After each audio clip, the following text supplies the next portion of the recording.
Eu conheci o Rodrigo Teixeira nas filmagens de O Casamento de Romeu e Julieta, do Bruno Barreto, em 2004. Ele se envolveu com o projeto porque detinha os direitos do livro que inspirou o filme. Um pouco mais de 10 anos se passaram e o Rodrigo, que estava lá começando a sua carreira de produtor, hoje tem 33 filmes, somando aí filmes lançados e filmes rodados. Filmes brasileiros e produções internacionais. Rodrigo, você tem uma resposta simples para justificar essa trajetória? Um pouco de loucura, porque fazer 33 filmes em 10 anos eu não sei como é que é. Esse ano eu estou tentando descobrir como eu fiz a quantidade de filme que eu fiz esse ano. Mas paixão, porque trabalhar com cinema, se não tiver um componente gostado que você faz, você não teria feito um décimo disso. Eu sou o gorila. Uma característica do seu trabalho são as adaptações de obras literárias. Ó, todos esses livros aqui, o Rodrigo adquiriu os direitos, brincadeira. Mas, enfim, você se destacou, o Rodrigo adquiriu os direitos das músicas do Chico Buarque, fez o filme do Karim Ainuz, O Abismo Prateado, que foi selecionado para a quinzena dos realizadores no Festival de Cannes. Assim, o Rodrigo tem, no passado, uma carreira no mercado editorial. Enfim, explica essa característica pra gente. Talvez a minha maior paixão, assim, não sei te dizer, acho que o cinema virou ofício. E a minha maior paixão é a literatura mesmo. Eu realmente gosto de livro, haja visto o que eu tenho aqui. Eu passo muito tempo da minha vida em livrarias, eu tiro férias para ficar em livraria. Mas todo livro que eu leio, eu vejo um filme. Então eu tenho um filme claramente na minha cabeça.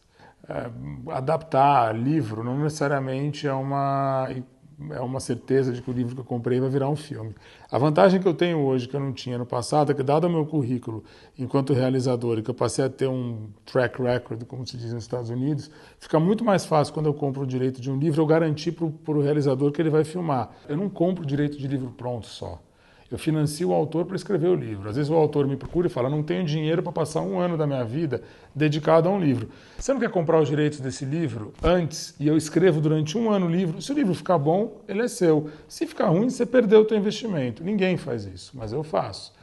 Então, entre esse tipo de trabalho e a compra efetiva, eu devo ter uns 100 direitos hoje. A RT deve administrar uns 100 direitos. Relax. Trust me, I'm trying.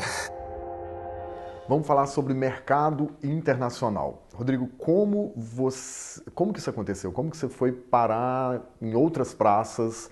Por quê? Na verdade, a minha influência cinematográfica, eu não sou hipócrita, eu nasci nos anos 70, no meio dos anos 70, fui criado nos anos 80, minha grande influência cinematográfica é óbvio que é o cinema americano. Durante muitos anos eu quis trabalhar com cinema nos Estados Unidos. Eu não tinha nenhuma referência, não sabia como entrar, não sabia como fazer, meu inglês era pobre. E aí, num determinado momento, a nossa moeda, enquanto eu já era empresário, já devia ter uns 27 anos de idade, a nossa moeda era uma moeda parelha ao dólar, e eu senti que existia uma oportunidade de investimento nos Estados Unidos. E fui ver como é que era comprar direitos de livro nos Estados Unidos. E quando eu cheguei lá, eu falei, caramba, é mais barato um direito de um livro americano do que de um livro brasileiro. E comprei. No final do ano, 2 dos livros que eu comprei estavam listados entre os 10 maiores livros do ano nos Estados Unidos. Aí o americano, que é interessante trabalhar com eles, reconheceram em mim um poder de escolha que eu não tinha essa noção no Brasil, porque esse conhecimento não existia. E os caras começaram a me estimular a querer entrar no mercado americano, a tirar o que eu tinha de melhor e dar para eles. E aí minha carreira se dividiu. O filme The Witch, A Bruxa, arrecadou mais de 40 milhões de dólares no mercado. E o Rodrigo foi um dos primeiros a investir no filme e o responsável por esse filme ter acontecido.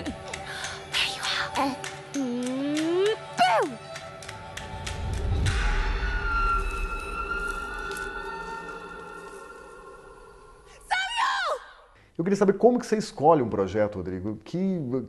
Como é que isso funciona? Você bate o olho ali, enfim, coça a orelha, você fala, esse eu vou pôr grana, enfim. Explica. Cara, na verdade, isso é uma coisa para mim, eu escolho o que eu quero ver.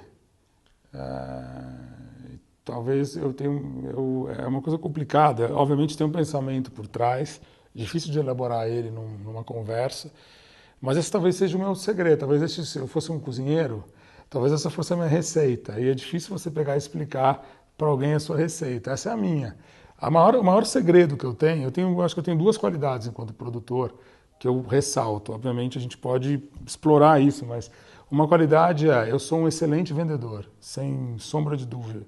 E uma coisa que eu considero que eu faço bem, eu faço uma curadoria que se prova ser interessante. Então, assim, eu sou interessado, eu estudo o que eu faço a vida inteira. Eu nunca pensei que eu fosse fazer um filme de terror. E trabalhei com gente muito competente em tudo. E, obviamente, um dos detalhes importantes é que uma das pessoas que trabalha para mim, na negociação contratual sobre a venda dos filmes, consegui fazer uma negociação em que eu ganhei dinheiro.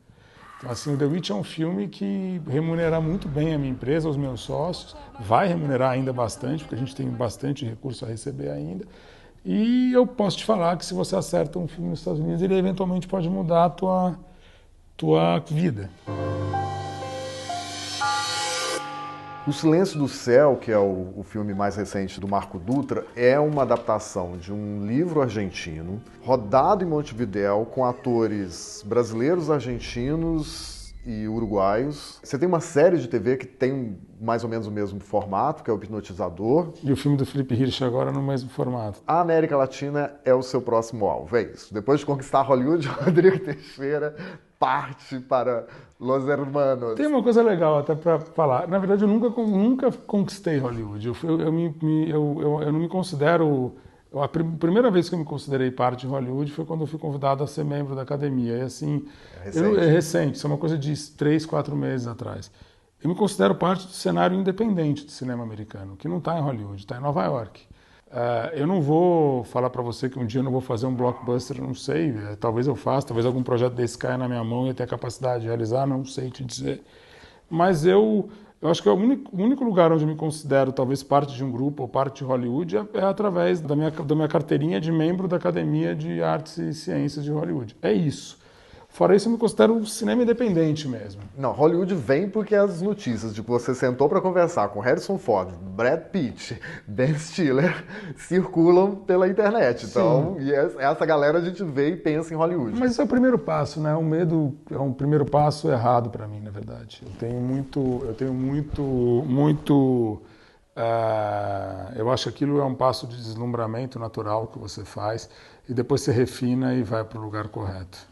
Mas vamos falar da América Latina. Você tem intenções de investir assim fortemente no mercado latino-americano? Eu acho que, na verdade, o mercado latino-americano é um mercado irmão. Nós somos todos americanos. Eu acho que a nossa única diferença é a língua. Eu acho que existe um cinema muito interessante sendo praticado na América Latina e o cinema brasileiro é muito isolado e não participa desse movimento.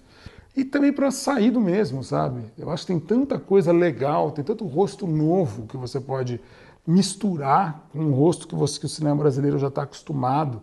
Você poder botar a Carolina Dickman para trabalhar com o Leonardo Sbaraglia, eu acho que é um privilégio para os dois. Eu acho que é uma via de duas mãos, eu acho importante isso. Então isso me encanta. Bom dia. Hola. ¿Cómo estás?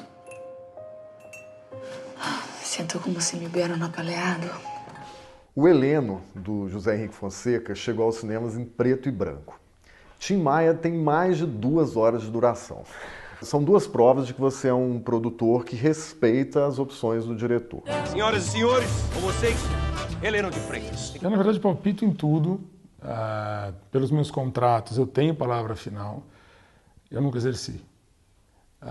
Eu acho que é um trabalho de troca. Eu acho que se o diretor me respeita, como eu respeito ele, coisas que eu acredito no projeto vão ser aceitas ou não, e as consequências estão aí. Você falou do Heleno, por exemplo. Eu descobri que o Heleno ia ser preto e branco praticamente nas vésperas de filmar. Hoje, passados 6 anos que o Heleno foi filmado, eu aprecio cada vez mais o filme.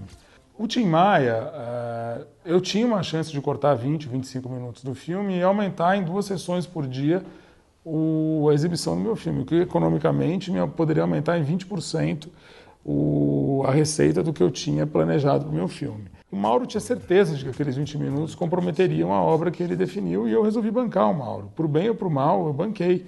O maior arrependimento que eu tenho ali foi não ter segurado o lançamento do filme e não ter apostado num lançamento posterior. Isso, eu acho, na minha opinião, a única coisa que eu considero enquanto produtor que eu poderia ter melhorado a minha decisão, talvez de ter conseguir que o filme tivesse um público maior do que o que ele realmente teve. Trabalhar com o diretor é isso, meu. Acho que você tem que ser sensível ao artista que você está trabalhando e, obviamente, o artista tem que ser sensível a você. Se é só você sendo sensível e o cara não tem nenhum tipo de sensibilidade para com você, o negócio não vai dar certo. Vou fazer uma pergunta estúpida, mas necessária. É mais fácil, certamente, produzir filmes lá nos Estados Unidos do que aqui no Brasil, não? Eu acho que, assim, para mim, se você produzir um filme que não tem sacrifício, o filme não vai dar resultado nenhum para você. Eu acho que o cinema é um processo de sacrifício. Então, o que me ajuda lá é que nos Estados Unidos existe um mercado, existe uma indústria, e eu vejo que as pessoas elas têm vontade de fazer, elas se viram para fazer. É uma sensação que eu tenho, sem parecer arrogante da minha parte e tal, é que existe menos acomodação nos Estados Unidos. As pessoas são menos acomodadas, as pessoas são gostam mais do risco e arriscam mais. No Brasil, como a gente tem um sistema de produção audiovisual, que a gente tem o apoio do governo com um volume de investimento muito maior, fica muito mais difícil você optar por isso. Você prefere no garantido do que tentar o risco. Para ela, o Fabrício não passa de um problema e você dando apoio. É só pra ela? O quê? Eu queria que você comentasse esse jeito de produzir que você encontrou, deu certo e você vem reproduzindo. E aí eu estou falando de um jeito barato, que mistura dinheiro privado com dinheiro público, filmes menores, feitos num tempo menor, foge desse mercado inflacionado do cinema brasileiro, que é a queixa de muita gente. Como é esse jeito, Rodrigo Teixeira, de produzir filmes brasileiros? É um jeito americanizado, e é assim que se faz nos Estados Unidos. Se a gente observar como o americano faz e tentar adaptar para o Brasil, o problema é que no Brasil você dá murro em ponto de faca. Essa parte polêmica, eu acho que de todo o processo de se fazer cinema no Brasil. Eu sou a favor, sem a lei de incentivo, você não faria cinema no Brasil. Então eu sou a favor de que tenha lei de incentivo, eu sou a favor de que o fundo setorial exista. Eu só acho que a gente tem que encontrar mecanismos para que o fundo setorial combine um investimento com o setor privado. Só que a maneira como está tudo programado, a maneira como foi tudo montado, você não consegue hoje juntar esses dois formatos de financiamento de uma forma inteligente. Não consegue.